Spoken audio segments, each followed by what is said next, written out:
Welcome back to Outdoors with Larry Ray on ESPN 790 AM. Brought to you proudly by the Tennessee Wildlife Resources Agency. Hey, good Saturday morning. Welcome back to Outdoors with Larry Ray. And again, appreciate Guy Trebo stepping in real quickly, talking about our website, winning second place in the Southeastern Outdoor Press Association EIC contest, and quite an honor from on Wednesday night. But let's talk. And, it won't be long. The bow hunters are in the woods this morning in Tennessee, starting the season as we kick off that. And I just realized it's also opening day of the fall turkey season. Runs through October the 30th, that first season, and that's today also. And it won't be long because of all the early dates now, since we have chronic wasting disease. And we'll be in the woods deer hunting, and then along, as Bill is happy to know, we'll be already had some waterfowl hunting. And I will say before I introduce our guest, Bill, and Frank Barton is probably listening right now, he sent me a picture of his teal hunt from last Saturday morning, Bill. It was a lonely caption, okay? It was a I thought there was nothing. But anyway, it will be cold before long, and who better to talk about cold clothing than our good friend Colby Wright with Volt. Good morning, Colby. Good morning. Thanks again for having me. I know it's early, Colby. Colby lives. Where do you live, Colby? I live in central Idaho. The Volt is actually out of northern Florida, but I live and work out of a satellite office in central Idaho. Okay, so, Volt is like I was telling you earlier, I normally only get up this early to go hunting. Well, this is the next best thing. Well, this is that we appreciate you getting up this early because those folks in St. Augustine have already been up before us. So Volt's right. Headquarters and everything. Tell us about Volt. Tell us about the company itself, because I know we're always technology driven, and you guys are in high tech. So tell our listeners out here in the Mid-South about Volt. Sure. So we actually started back in 2010, and we started with our heated slipper. Was our first product. Heated slipper. Did y'all hear that? Yeah, powered by a rechargeable lithium battery. Yeah. And as the years went on, we just kind of snowballed the product line from there, and we had a really good technology. We have a patented technology that we call our zero-layer heat system. Yes. And so we just kind of started incorporating it into different products, and it just evolved from there. So now we've got heated gloves, vests, heated jackets, heated socks, and even further out than that, now we've got some heated hunting wear, I guess. That yes. would be, we've gotten that mossy oak country pattern, and so we've just, again, it's kind of grown since 2010 to incorporate a lot of different products now. And I know that I proudly wear my Volt vest, as Colby knows that. It's fashionable even without the battery, but I'm telling you, folks, when you put on that vest underneath anything else you want, it works so well that you don't really know it's there, and the battery is not that heavy or anything along that line. Now, you've been with them, since 2011, something like that, right? I mean, right. Well, yep. Talk about the evolution of the company, because now you have all these many products out there. So talk about the growth in certain areas since you started with that. And you can go to Volt. What is it? VoltHeat.com. Is that close, or is it? That's correct. Yeah, VoltHeat.com is our website. And see how many things. Yeah. Well, we started. You start with just a handful of core products, and the technology really hasn't changed a lot. I mean, heating technology has been around for a couple decades. Yes. What really has pushed it further is the evolution of like batteries and the capability of battery powered now. Whereas before you were using a big brick of like nickel metal hydride batteries to power something heated. Now it's a small lithium battery that can do the same thing, if not more. So it's really the battery technology that's progressed the portable heated clothing. Now tell me, I got to ask. So Bill, yeah, go ahead. Let me ask Bill Cooksey one thing here. Bill's a duck hunter, waterfowl hunter. Bill, have you ever worn? Do you remember wearing the electric socks, Bill? I never bought a pair. You never bought a pair that the No, little battery fit down in the side of the sock? I'm well familiar with them, and I had friends that did. And that technology back then, we're talking late 70s, early 80s. Right.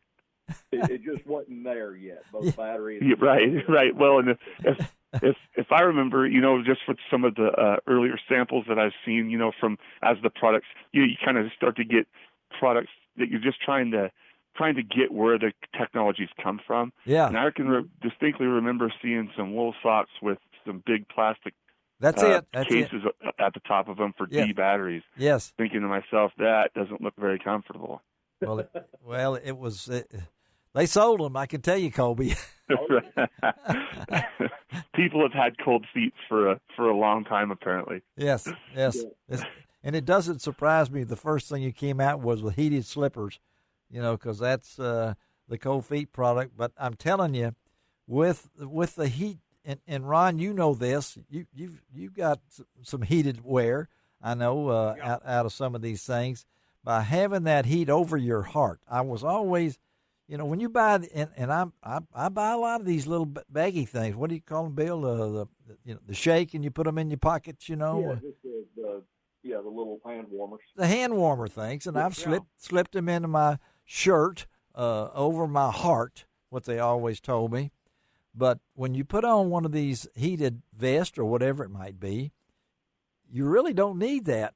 And the battery, the lifetime of the battery, talk about that too, because you've got chargeable things and things along that line. So talk about the battery, the evolution of that, Colby, as far as being able to heat so many different areas. Yeah. So again, most of our batteries, or most of our products now, when we're talking about the gloves and the garments, we've got a mixture now of 5-volt and 7-volt products. Okay. So with the 7-volt is where we really kind of started with the actual garments and gloves, and with that voltage and the size of battery that we were using, most of the products we can get to run for about that 2 to 2.5 hours on high, 6 to 8 hours on low, and it just depends on which product we're talking about. Yeah. And that's with that smaller 7-volt lithium battery.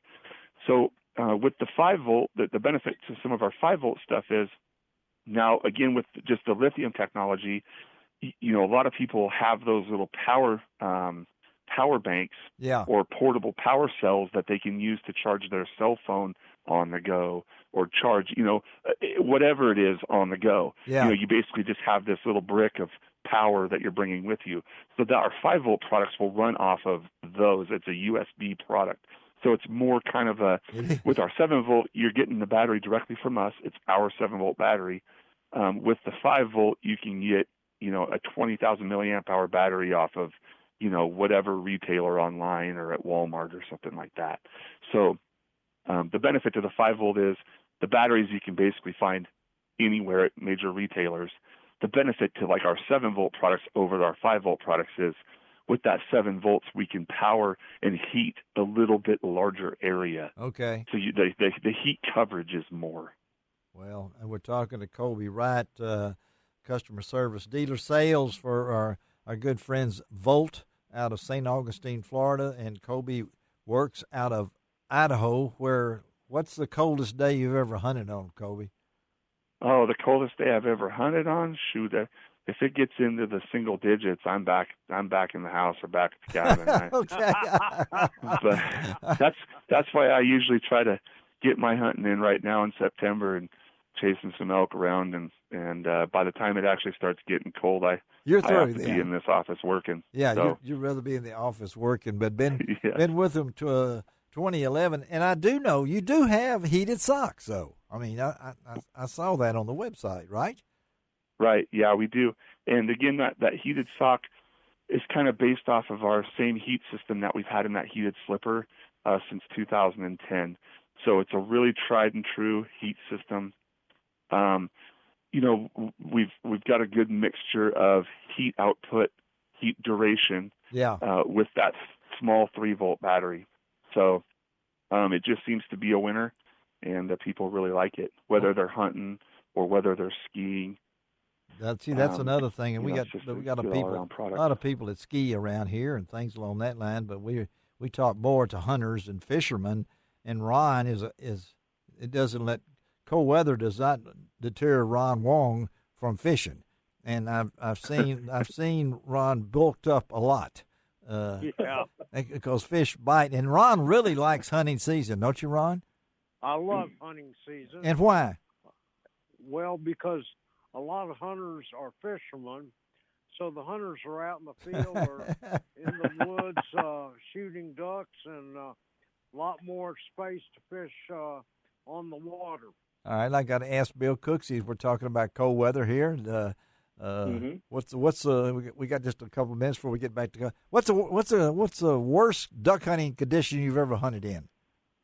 Worst duck hunting conditions? It's probably the best you thought, but I mean, well, no, to me the worst conditions are too much water and too much warm weather. Oh, okay. You give me weather that Ron can't launch a bass boat because it won't bust through the ice at the ramp. I will take single digits to below zero all day, every day. Did you hear that, Colby? Now, you're back working in the office while he's out there doing it. All right, so tell them, Colby, how they can get more information about Volt and where they're available and things along that line. Sure. So again, that voltheat.com website really is the best place. It's all of the up-to-date products, and all of our products will have product videos with them. They do. So yes. As you go into the products, you can get a little bit of get a feel for how they work, where they're going to heat, how they heat, what voltages, things like that. And then really, if somebody gets down to the point to where they've narrowed it down to a product or two, and they really have some more questions that they aren't getting off of our website, I always just encourage people to call us. I enjoy talking to customers on the phone and help and direct them towards the products that are going to they're going to get the most benefit out of. Well, you can go to lroutdoors.com and email me, and I'll tell you how good they are. Okay, that's right. So I'm the Volt Man here. All right, Colby, thank you, buddy. Have a great day. Sorry I got you up so early out there in Idaho, but we'll stay in touch, okay? Sounds good. Thank you, gentlemen. I appreciate it. All right, let's take another break, come back, and talk a little bit TWRA on Outdoors with Larry Wright.